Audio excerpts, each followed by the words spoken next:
ಸಾಮಾನ್ಯವಾಗಿ 2 ತಿಂಗಳು ನೀರಿನ ಬಿಲ್ ಕಟ್ಟಿಲ್ಲ ಅಂದ್ರೆ ಕನೆಕ್ಷನ್ ಕಟ್ ಮಾಡುತ್ತೆ ಜಲಮಂಡಳಿ. ಆದರೆ ಸರ್ಕಾರಿ ಇಲಾಖೆಗಳಿಗೆ ಮಾತ್ರ ಈ ನಿಯಮ ಪಾಲನೆ ಮಾಡೋದೇ ಇಲ್ಲ. ಇದಕ್ಕೆ ಸಾಕ್ಷಿ ನಮ್ಮ ಬೆಂಗಳೂರಿನ ಸರ್ಕಾರಿ ಕಚೇರಿಗಳು 200 ಕೋಟಿ ಬಾಕಿಯನ್ನ ಉಳಿಸಿಕೊಂಡಿವೆ. ನಮ್ಮ ಸರ್ಕಾರಿ ಕಚೇರಿಗಳು ಈಗ ಈ ಬಿಲ್ ವಸೂಲಿಗೆ ಬಿಡಬ್ಲ್ಯೂಎಸ್ಎಸ್ಬಿ ಹೊಸ ಪ್ಲಾನ್ ಅನ್ನು ರೂಪಿಸಿದೆ. ಇದು ಇಂದು ನಿನ್ನೆಯ ಕಥೆಯಲ್ಲ. ಸರ್ಕಾರಿ ಕಚೇರಿಗಳು ನೀರಿನ ಬಾಕಿ ಬಿಲ್ ಪಾವತಿ ಮಾಡದೆ ಕೋಟಿ ಬಿಲ್ ಬಾಕಿ ಉಳಿಸಿಕೊಂಡಿದ್ದಾವೆ. ಅದು ಸಣ್ಣ ಪುಟ್ಟ ಕಚೇರಿಗಳಲ್ಲ. ಬಿಬಿಎಂಪಿ, ರೈಲ್ವೆ ಇಲಾಖೆ, ಶಿಕ್ಷಣ ಇಲಾಖೆ, ಪೊಲೀಸ್ ಇಲಾಖೆ ಕಚೇರಿಗಳು, ಸಣ್ಣ ಮಧ್ಯಮ ನೀರಾವರಿ ಇಲಾಖೆ ಸೇರಿ ಹಲವು ಕಚೇರಿಗಳು ಬಿಲ್ ಬಾಕಿಯನ್ನು ಉಳಿಸಿಕೊಂಡಿವೆ.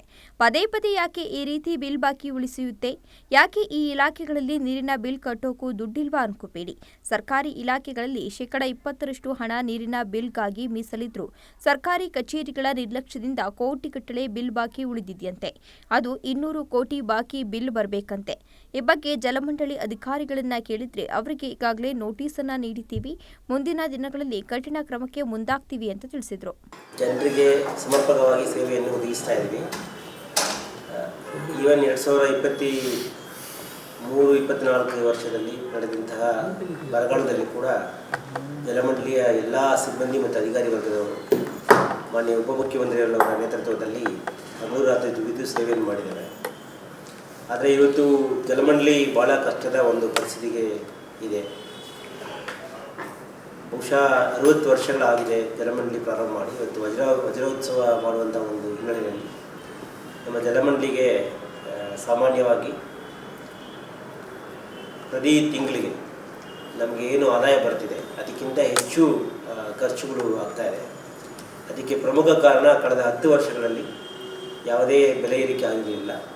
ಹಾಗಾಗಿ ಅದನ್ನು ಬೆಲೆ ಏರಿಕೆ ಆಗದೇ ಇದ್ದರೂ ಕೂಡ, ನಮ್ಮ ಬೆಲೆ ನೀರಿನ ದರ ಏರದೇ ಇದ್ದರೂ ಕೂಡ ಹಲವಾರು ವಿಷಯಗಳು ಇವತ್ತು ತಲೆ ಏರಿದೆ. ಮುಖ್ಯವಾಗಿ ನಮಗೆ ಮುಖ್ಯ ಖರ್ಚು ಬರ್ತಾ ಇರೋದು ಎಲೆಕ್ಟ್ರಿಸಿಟಿ ಖರ್ಚು. 70% ಕಾಸ್ಟ್ ನಮಗೆ ಎಲೆಕ್ಟ್ರಿಸಿಟಿಗೆ ಬರ್ತದೆ. ಆ ಎಲೆಕ್ಟ್ರಿಸಿಟಿ ಬೆಲೆ ಇಲ್ಲಿವರೆಗೆ 3 ಸರಿ ಹೆಚ್ಚಾಗಿದೆ. ಮತ್ತು ಮಾನವ ಸಂಪನ್ಮೂಲ ಮತ್ತು ಬೇರೆ ಖರ್ಚುಗಳು ಮತ್ತು ಬ್ಯಾಂಕ್ ಇಂಟ್ರೆಸ್ಟ್ಗಳು ಎಲ್ಲ ಕೂಡ ಜಾಸ್ತಿ ಆಗ್ತಾ ಬರ್ತಾ ಇದೆ. ಎಲ್ಲ ಜನರು ನಾಗರಿಕರಿಗೂ ಯಾವ ಥರ ಸಂಕಷ್ಟ ಇದೆ ಅದೇ ಥರ ನಮಗೂ ಕೂಡ ಜಲಮಂಡಳಿಗೂ ಬೆಲೆ ಏರಿಕೆಯಿಂದ ಸ್ವಲ್ಪ ಸಂಕಷ್ಟ ಆಗಿದೆ.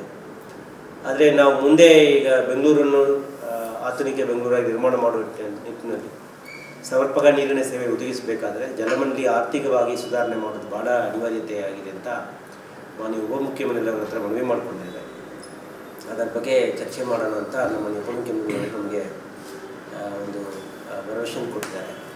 ಅದಕ್ಕೆ ಪೂರಕವಾಗಿ ಒಂದು ಸಭೆ ಕರೆಯೋದಕ್ಕೆ ಪೂರಕವಾಗಿ ಬೆಂಗಳೂರಿನ ಸಮಸ್ತ ಜನಪ್ರತಿನಿಧಿಗಳಿಗೆ ಮನವರಿಕೆ ಮಾಡಬೇಕಂತ ನಿಟ್ಟಿನಲ್ಲಿ ನಾವು ಪತ್ರವ್ಯವಹಾರವನ್ನು ಮಾಡಿದ್ದಾರೆ. ಅವರಿಗೆ ನಮ್ಮ ಜಲಮಂಡಳಿಯ ಅಧಿಕಾರಿಗಳು, ಸಿಬ್ಬಂದಿಗಳು ಖುದ್ದಾಗಿ ಹೋಗಿ ಭೇಟಿ ಮಾಡಿ ಇಡೀ ಜಲಮಂಡಳಿಯಲ್ಲಿ ಇರುವಂತಹ ಏನು ಆರ್ಥಿಕ ಪರಿಸ್ಥಿತಿಯನ್ನು ಮನಗಂಡು ಆದಷ್ಟು ಬೇಗನೆ ಜಲಮಂಡಳಿಗೆ ತೀರಾ ಸಂಕಷ್ಟ ಆಗೋದಿಲ್ಲ, ಜನರಿಗೂ ಅಷ್ಟೊಂದು ಸಂಕಷ್ಟ ಆಗೋದಿಲ್ಲ, ಮಧ್ಯಮದಲ್ಲಿ ಯಾವುದೋ ಒಂದು ರೀತಿಯಲ್ಲಿ ಬೆಲೆ ದರ ಏರಿಕೆ ಮಾಡೋದ್ರ ಬಗ್ಗೆ ನಮಗೆ ಸಹಕಾರ ಕೊಡಿ ಅಂತ ಹೇಳಿ ಅವರಿಗೆ ನಾವು ಮನವಿ ಮಾಡಿದ್ದೇವೆ.